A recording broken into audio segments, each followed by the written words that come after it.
Brazilian Jiu Jitsu.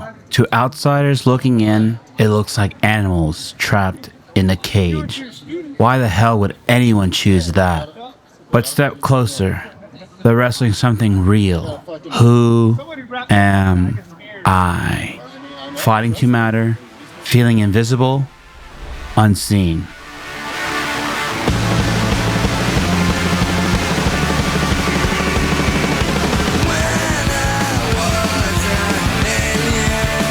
For many, the answer isn't found in boardrooms or battlefields, but on a simple mat. Brazilian Jiu Jitsu isn't just a sport, it's a mirror. Here, the average Joe steps in, leaves their struggles at the door, and for 1 hour, finds peace in the chaos. They don't train for belts or trophies. They train to be better for their families, their jobs, their community. And in the process, they discover who they truly are. This is the story of those everyday warriors and the countless others whose tales remain untold.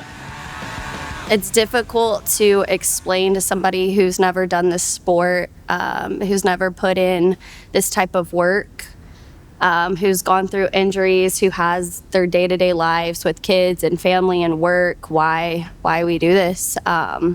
Why would you show up and put your body through this type of rigorous work? I mean, it's a lot. It's a lot on someone mentally as well. That's the question most people never ask out loud, but some answer it every time they step on the mat. Meet Bethany, one of the rare ones.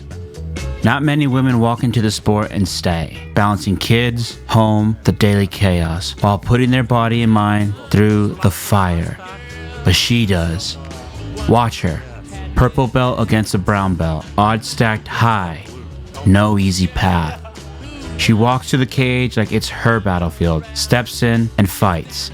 Not just for the tap, but for the version of herself she's building. The mom who shows up for her kids by showing up for this. Currently, I am a stay-at-home mom.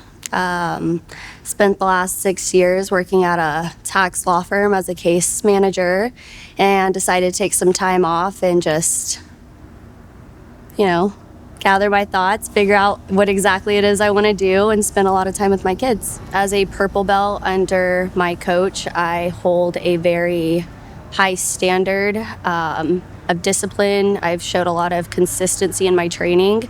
I've grown not just physically on the mats and understanding concepts and jiu-jitsu as a whole, but also mentally as a human being. I think also implementing being a coach as well has helped grow me into that belt, and it means that I'm about halfway to black belt. I would love to be a Brazilian Jiu Jitsu black belt, of course, especially being a woman. It's very difficult. I think it's a huge goal of mine to be a black belt, but also I think being under my specific coach is what really means a lot to me. He doesn't just give out belts. He doesn't just hand out promotions. You have to earn it, and a lot of times that's very difficult to do. And to me, it's a huge accomplishment if I can show that I'm worth being a black belt under him.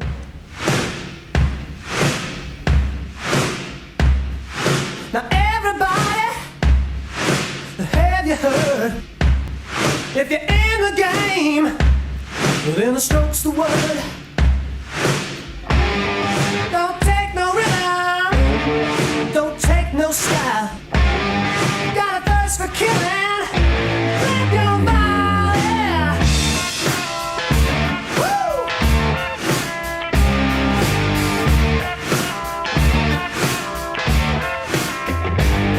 Put your right hand out, give a firm handshake. Talk to me about that one big break. Spread the air pollution, both far and wide. Keep your contributions by your side. Strong man, could be a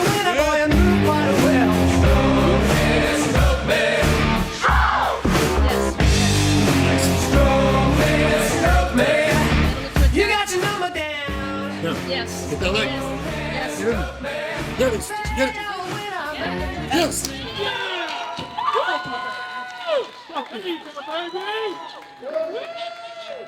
Ladies and gentlemen, your winner is out of the red corner, Bethany.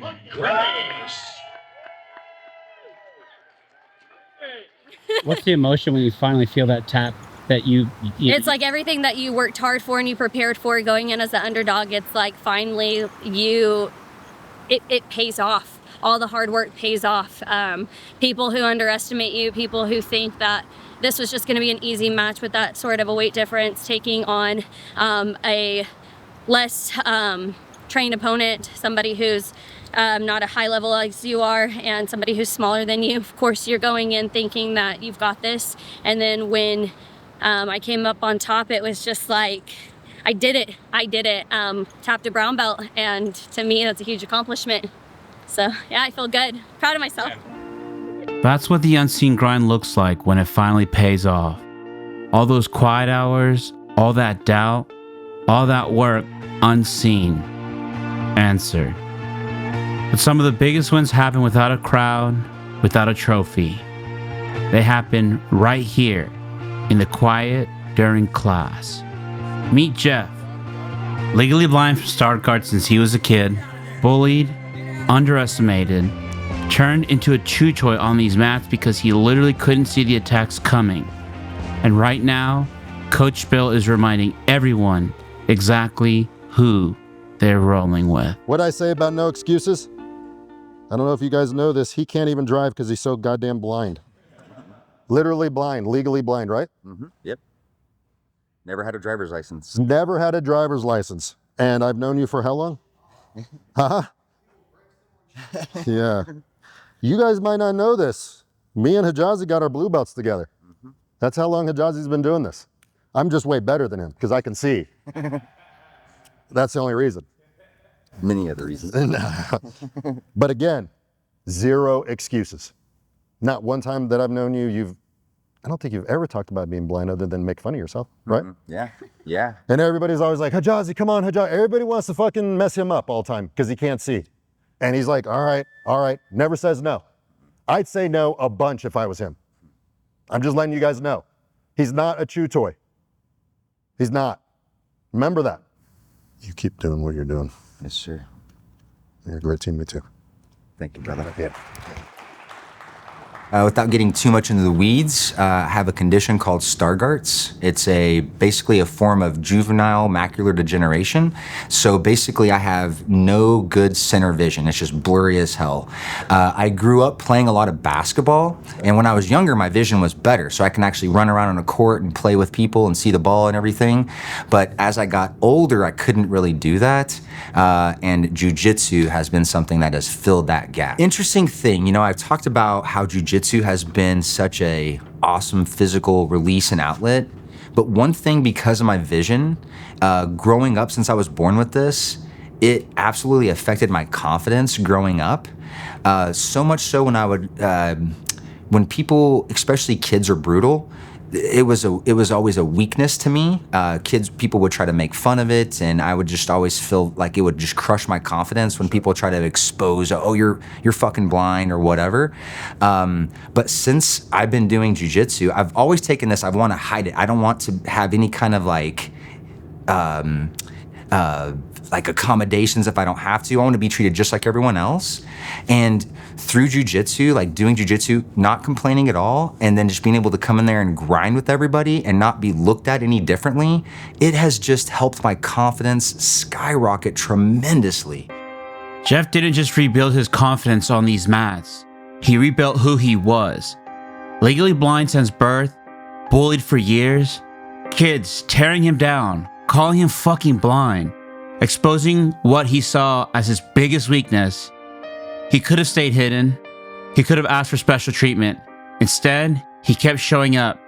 He wanted to be treated like everyone else. Look, if you book, if you tough, boy. He don't wanna fight because he's scared to get beat up. Why? He know if he lose, then he gon' lose his reputation. He don't wanna get in them gloves. He don't want no Gary Payton. Yeah, he always in some mess, and he can't help his instigation. Yeah, that boy turned into a bitch without hormones for transformation. So that same fear, That fear of being exposed, of looking weak, of getting beat. That's what keeps most people from ever walking through these doors. And it's the same fear that makes so many of us settle in life. Playing small, staying quiet, accepting less than who we could be. I know that fear because I lived it too. I'm Eric, an Army veteran. When I left the military, everything I knew, the discipline, the order, the mission, it all vanished. Civilian life felt like chaos, constant noise in my head.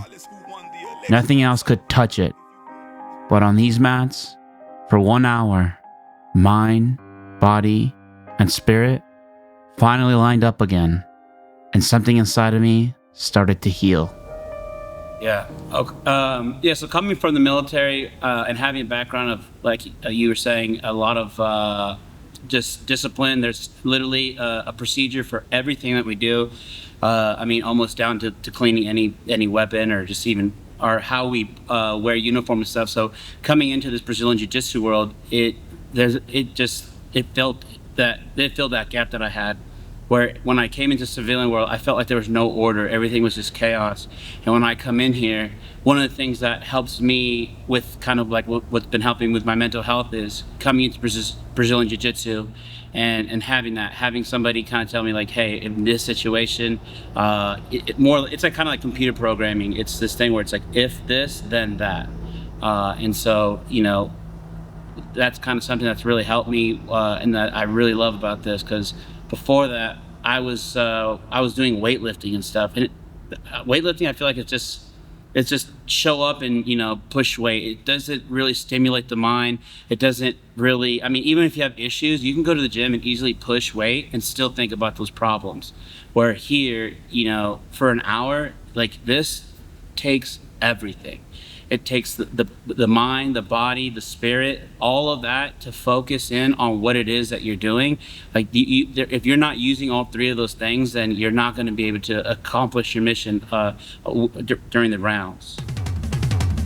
And for some, that hour on the mat becomes something even deeper, a kind of unexpected freedom. Meet Justin. He talks about serendipity, those moments when you show up for one thing and end up finding so much more. Physical strength, mental clarity, a tight-knit group that feels like family. A space where you get to play again, like a kid on the playground, experimenting, flowing, discovering new possibilities without forcing every outcome. To him, jiu-jitsu isn't just training. It becomes a spiritual organ, something essential that makes the rest of life work better. A concept I think a lot about, and I talk to my son a lot about, is the concept of serendipity. And I think serendipity is something that you get in jiu-jitsu, you get in the business world, and that is where we try to do something and we don't just get one good thing out of it, it could be 10 good things out of it. So jiu-jitsu is definitely one of those things that when you go there, you get not just, physical health, you get mental well-being, you get all sorts of other things that help. So I think to your question, yes, it has made me want to better myself in lots of other ways. Serendipity is something that you really get to practice it in jiu-jitsu, meaning you go there for one thing, or even if you're working on one move, but you end up finding lots of other flow patterns into other moves or other areas, other parts of your body.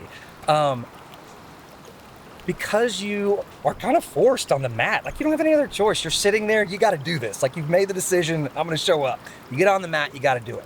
But by doing it, you see, this works. Like I've got an idea to do X, and if I loosen up and just let the flow process happen of rolling with my partner, all these other things open up. And that absolutely you see in the business world and in the personal life. When you stop forcing things so hard to do just one thing one way. And jiu-jitsu helps me do this, helps me think of, there's not one way to do this. And again, coaching has helped me see, by how I've been coached, they've helped me not do things only one way. But you can bring that into your personal life and in business. It just helps you be open-minded to what everyone else's angles, their perspectives, their views. It all helps in all of that. Okay, yeah, to your spiritual question, yeah, it is absolutely like an organ of my body. Yeah, I don't want to get too like emotionally into that, but what I get at the gym is like, it's a family thing. It's a communal family. Again, not to get like deep into my past life, but like I've never felt like I had a group of friends. I've never like been a friend guy. And even though I don't really talk to the people on the mat, off the mat a ton, like we're not calling each other, this group is so tight knit of 10, 15, 20 guys and girls. I can't fathom living without that. It's like they're an organ that if you take that organ out, you wouldn't function the same. I would lose so many aspects. I mean, you rebuild, like figure things out if you had to, but no, like it is an organ of my life that is like a spiritual organ to your point. Maybe I'm going off too far on this, but I want to touch on one point I thought about this morning. And it gets to the spiritual aspect of what jiu-jitsu is.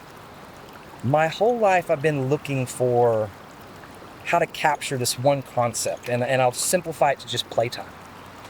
What I felt, and I think what a lot of kids feel as children when the bell rings to go play, it is this absolute elation of joy, and it's unbridled enthusiasm to go get to do things your own way.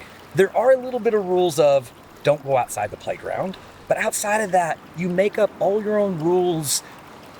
You get to construct your own future out there, essentially. This is what jiu-jitsu's like, or that's what jiu-jitsu is to me. It is a playtime that has very loose structured rules of, there's certain things you can and can't do, and I think that's good that jiu-jitsu has a discipline that makes sure of that. But outside of that, I can kind of roll in the ways I want. I can invert, and I can test things. I think the key here is we can experiment.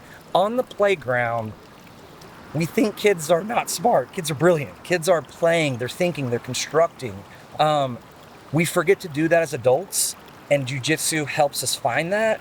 And that's why it's like a spiritual thing to me. It allows me to play without a lot of rules and be healthy. Justin found serendipity here, a place to play again, to discover, and to truly belong. But none of that happens by accident. It happens because of Coach. Did you tap him? You tap him? No? He's just a blue belt. What's up? He's the heartbeat of this gym. The one who creates a space where confidence gets rebuilt, where veterans find order, and where the lost feel found. He celebrates every small win. He holds the hard days. He keeps the mats open and the lights on. He stands as a backbone, quietly pouring into everyone else day after day. And just like the rest of us, he's only human. I appreciate all of you. As purple belts, I expect something more, okay? It's not just blue belts running around like crazy. Now I expect you to act the right way. I expect you to hold the same attitude I have in my class. And you know what that is, right or wrong, that's how we roll, right? That's how I want from you guys. I want a little more aggression. I want some more leg locks. I want you guys getting out of your toolbox a little bit, okay? I want you to be able to help coach when needs to be, and not your flavor like we do in our class, the right way, okay? I want you to be able to help your fellow teammates out when they need it. It's not about just you anymore at purple belt. Now you're kind of expanding everything, okay? You guys ready for blue belt? Got to get your fundamentals out of the way. Get them out of the way, because you're there. What sucks is I teach you guys brown and black belt shit. So we kind of skip over a lot of the fundamentals. That's on you. If you want to be a blue belt, you have plenty of purple belts in here, one in particular who does fundamental class, to ask questions from, okay? Good job, everybody. We started with one question: who am I? Not the version the world sees, not the role we play just to survive. The real one. Buried underneath the bullshit, the injuries, the doubt, the chaos. We watched a stay-at-home mom step onto the mat as an underdog and prove she's more than just the chains at home. We watched a blind man refuse to be defined by what he can't see and rebuilt his confidence one roll at a time. Every single one of them had shit that could have kept them on the sidelines. Past pains, fears, limitations, excuses. But they showed up anyways. But here's the truth. You are not your past. You are not your scars. You are not the voice that tells you to stay small. You are what you choose to become. Every single time you step onto the mat and decide to fight for one more hour. Today is the only day you get, the only chance to stop settling, the only chance to look that question in the eyes and answer it. Who am I?